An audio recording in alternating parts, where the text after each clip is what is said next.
अरे भाई विवेकी, तुम निराश दिखते हो, क्या कारण है इस निराशा का?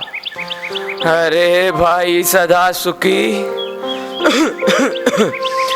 मैंने इस जन्म में अनेकों पाप किए हैं जिनका मुझे आज बहुत पछतावा होता है। अरे भाई, ऐसे क्या पाप किए हैं तुमने? अब क्या बताऊं भाई, तुम ही देख लो। अरे भाई साहब, आइए आइए, नई मिठाई है, ताजी ताजी है, ले लीजिए ले लीजिए। अरे काहे की मिठाई? तुम्हारी मिठाई खा खा के तो आधा शहर बीमार हो गया है। मुझे नहीं चाहिए तुम्हारी मिठाई। अरे सेठ जी, इस कल की बची पुरानी मिठाई का क्या करना है? आजा, रख दे मेरे छाती पे। जब से बाजू वाले ने दुकान खोली है तब से ही मेरा धंधा ठप हो गया है। जा, ये मिठाई को नई मिठाइयों में मिक्स कर दे। कितना रोज का घाटा सहते रहूंगा मैं। जी सेठ जी, जी लगता है पैसे भी छाती पर रख के मरेगा, कंजूस कहीं का। हाँ, कंजूस। अरे क्या बातें कर रहे हो? काम करो काम करो। ये कंजूस। और यही मेरी बहुत बड़ी गलती थी। अरे भाई, फिर भी तुमने इतना बड़ा अपराध नहीं किया है। जो अपराध मैंने किया था उसका फल मैं आज भी भोग रहा हूँ। अरे भाई, पहेलियां क्यों बुझाते हो? दुख बांटने से कम होता है। बताओ तो, आखिर तुमने ऐसा कौन सा अपराध किया है? भाई, जब मैं युवा था तब अब तुम ही देख लो। अरे बेटा, जाके गेट खोल दो। अरे पापा, 1 मिनट, मार रहा हूँ। अरे जाना। अरे पापा, यार मर गया। अरे अंकल आप। अरे पापा, शर्मा अंकल आए। अरे आइए भाई साहब, आइए। नमस्ते नमस्ते। नमस्ते भाई साहब, नमस्ते। और सब कैसे? हाँ, सब आनंद में है। वैसे भाभी जी कहाँ हैं? दिख नहीं रही है। अंदर हैं। सुनो भाग्यवान, चाय लेते आना, शर्मा जी आए हैं। हाँ, आ रही हूँ। और सब घर में सब कुशल मंगल है? हाँ, सब ठीक है। अरे भाई साहब, बड़े दिनों बाद आए, भाभी जी कहाँ हैं? वो अभी कुछ काम था तो नहीं आई है, अगली बार आएंगे जब लाएंगे। अच्छा ठीक है, ये लीजिए, अब चाय लीजिए, मैं नाश्ता लेके आती हूँ। ठीक है ठीक है। चल ना, दिन भर मोबाइल खेलता रहता है, कभी कुछ पढ़ाई लिखाई भी कर लिया कर। IAS वायस बनो, देश को संभालो, सिर्फ मोबाइल मोबाइल। क्यों सदा सुखी, ये बुजुर्ग कौन है जिन्होंने बहुत फटे पुराने कपड़े पहने हुए हैं? कौन ये? हाँ, ये। अरे इन्हें जाने तो दो। अरे बताओ तो सही। अब इनके बारे में तुझे क्या बताऊं? ये तो वो हैं, मेरे पिताजी के समय के नौकर रहे हैं, तो झेल रहे हैं अभी तक। और क्या, तुम कैसे हो, तुम बताओ?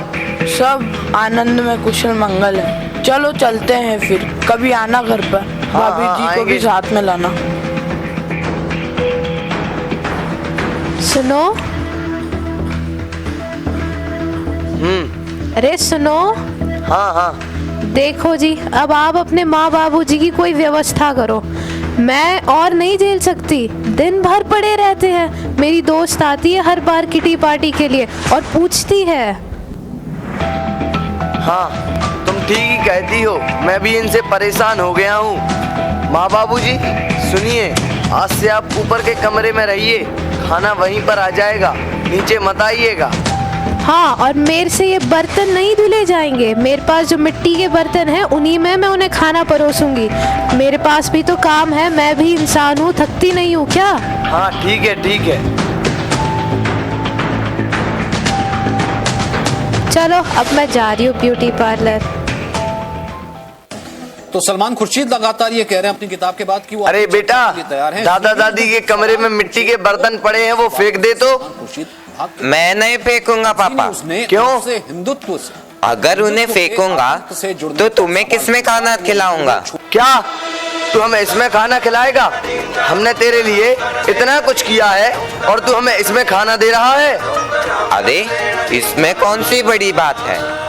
दादा दादी ने भी तो तुम्हारे लिए सब कुछ किया है, फिर भी तुम उन्हें मिट्टी के बर्तन में खिला रहे हो।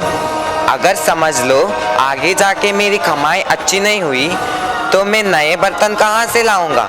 इन्हीं में खिलाऊंगा।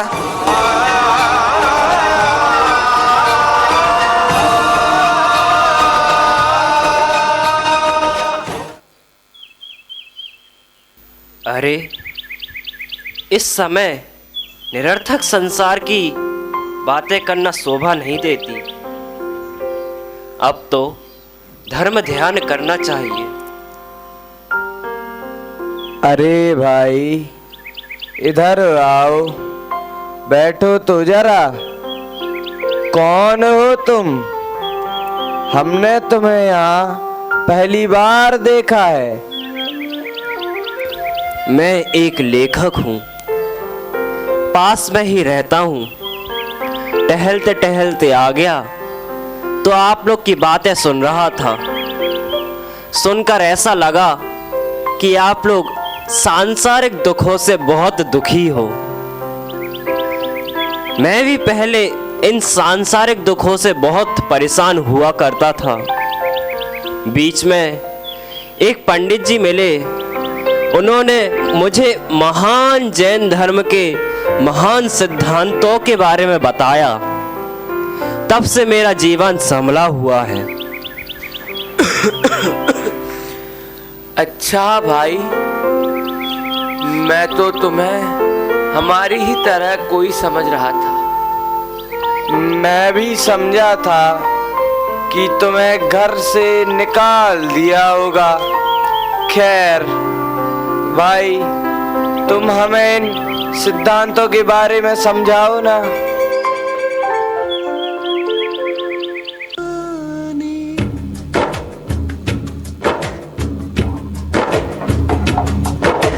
समय का पहिया चलता है, दिन ढलता है, रात आती है। रात में जब एक छोटा सा नन्हा सा दीपक जलता है, उसकी जरा सी ज्योत सही पर दूर से उसको देख कोई बरसों का मुसाफिर गिरते गिरते संभलता है समय का। हे भव्य जीव, अनादिकाल से स्वयं को भूलकर संसार में परिभ्रमण कर रहे हो। अब यह निर्णय करो कि मैं आत्मा हूँ, यह शरीर मेरा नहीं है, मेरा पर से कोई संबंध नहीं है। मैं पर का कुछ भी नहीं कर सकता और पर मेरा कुछ भी नहीं कर सकता। अनादि निधन वस्तुएं भिन्न भिन्न अपनी अपनी मर्यादा सहित परिणमित होती हैं। मैं इसमें किंचित भी फेर फार नहीं कर सकता। दिन ढलता है, रात आती है।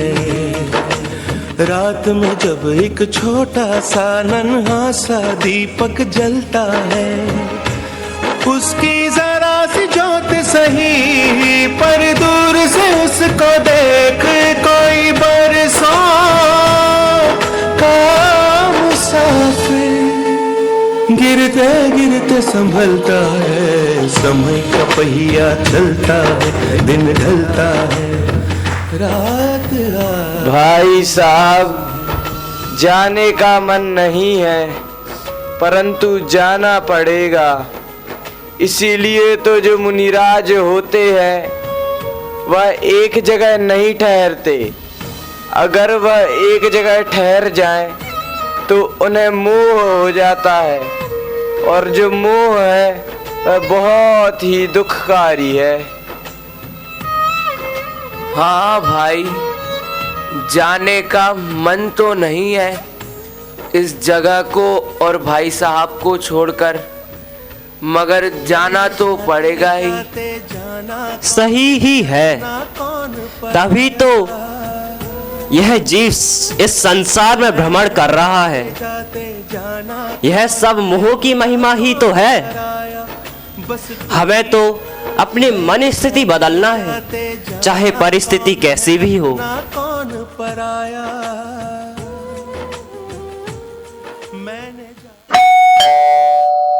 कोई है? हाँ भाई साहब, लेटर आया है। दीजिए दीजिए। लीजिए।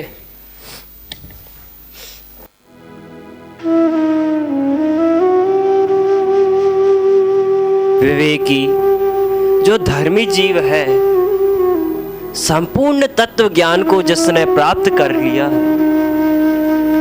अब उसे लकवा मार गया। मुझे वहां जाना चाहिए, उसके हालचाल पूछना चाहिए। उसकी अंतिम विदाई की वेला में मुझे जाना ही चाहिए।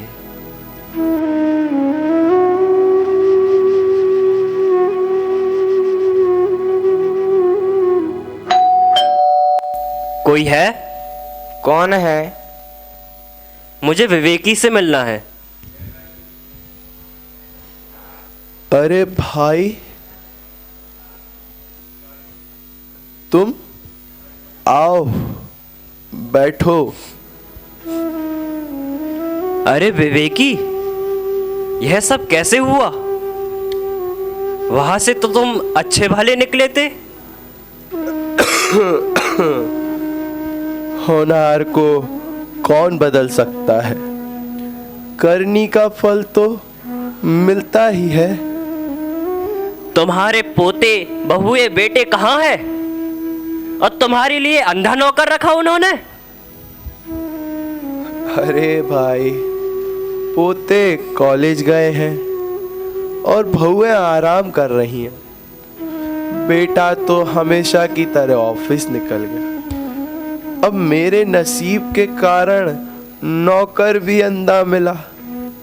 बस पिछले पाप कर्म का ही उदय है। तुम्हें ऐसी अवस्था में छोड़कर वे कैसे जा सकते हैं? अरे वे तो बहुत अच्छे हैं। बहुएं घर का सारा काम संभालती हैं, आखिर थक जाती हैं तो थोड़ा आराम भी तो आवश्यक है।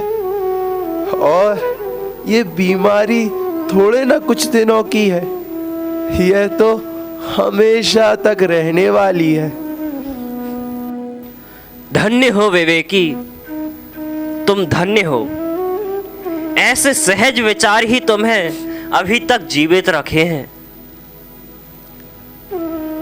मैं अब इस अंतिम समय में सर्व पापों का त्याग करता हूँ। मेरा सब जीवों में समता भाव है, किसी के साथ बैर नहीं है। अब मैं सभी विघ्नों को छोड़कर समाधि ग्रहण करता हूँ। ओम नमः सिद्धेभ्यः। अरे भाई, तुम्हारा अंतिम समय चल रहा है और तुम्हारे साथ तुम्हारे रिश्तेदार नहीं है। कोई तो होना चाहिए तुम्हारे साथ। तुम्हारे ही तो खून है वो, तुम्हारे ही रिश्तेदार है, तुम्हारे ही बच्चे हैं। भाई, सभी रिश्ते शरीर के रिश्ते हैं। जब तक यह शरीर है तब तक आपके सब रिश्तेदार हैं। शरीर बदलते ही सब रिश्ते बदल जाएंगे। शरीर से ही इन रिश्तों की पहचान है। बताओ, आत्माओं को कौन जानता है? जब किसी ने किसी की आत्मा को देखा ही नहीं तो उसे पहचाने कैसे? इस शरीर के भाई, बंधुओं, बेटे, बेटियों व कुटुंबी जनों, इन सब से मेरा कोई संबंध नहीं। ये सब रिश्ते जिसके साथ थे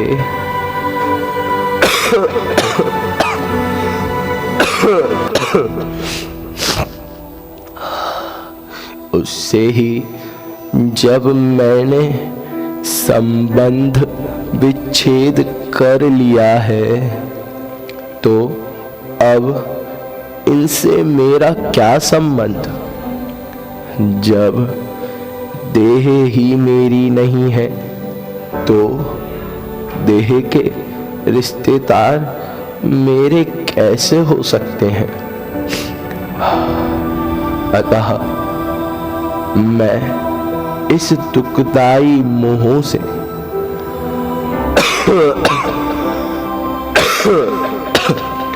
मुंह मोड़कर सबसे संबंध छोड़ना चाहता हूँ। ऐसा किए बिना सुखी होने का अन्य कोई उपाय नहीं। भाई, तुम ऐसा विचार करो, मैं शरीर नहीं, मैं तो अखंड ज्ञानानंद स्वभावी अनादि अनंत एवं अमूर्तिक आत्मा हूँ तथा यह शरीर मुझसे सर्वथा भिन्न जड़ स्वभावी सादी शांत मूर्तिक उद्गल है। इससे मेरा कोई संबंध नहीं। जिसे आपने कभी न देखा न पहचाना उससे मोह कैसा? अतः आप मुझसे राग द्वेष का भाव छोड़ें। मैं भी सबके प्रति हुए मोह एवं राग द्वेष को छोड़ना चाहता हूँ। आप मेरे महाप्रयाण के बाद खेद खिन्न ना हो तथा आत्मा परमात्मा की साधना आराधना में सदा तत्पर रहे। बस यही मेरा आपको संदेश है। इसे आप जिस रूप में चाहें ग्रहण करें, पर इस कल्याण के मार्ग में अवश्य लगें। इस स्वर्ण अवसर को यूं ही ना जाने दें।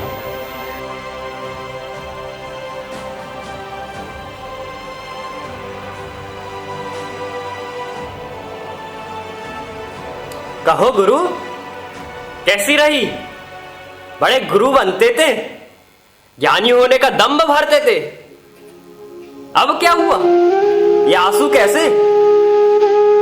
खैर, अगर शिष्य गुरु से आगे जाता है तो गुरु को तो प्रसन्न ही होना चाहिए।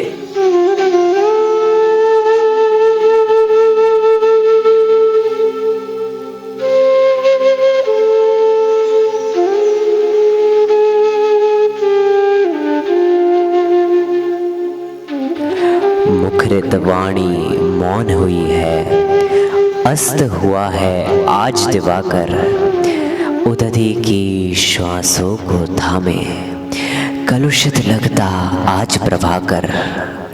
चंदा तारे सब सहमे थे, मौसम में सन्नाटा पसरा। श्वेत हिमालय भी लगता बनकर अश्रु के कण बिखरा। दशों दिशाएं धरती अंबर बेचैनी से डोल रहे थे। अपना कोई छोड़ चला है, मिलकर ये सब बोल रहे थे। महावीर की परंपरा में अब जन जन का अभ्युदय हो। मोक्ष मार्ग की राह चलो तुम, यात्रा यह मंगलमय हो, यात्रा यह मंगलमय हो।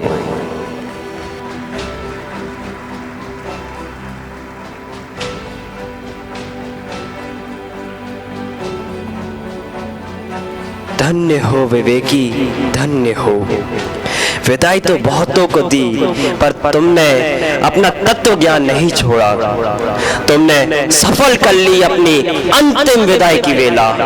ओम शांति शांति शांति।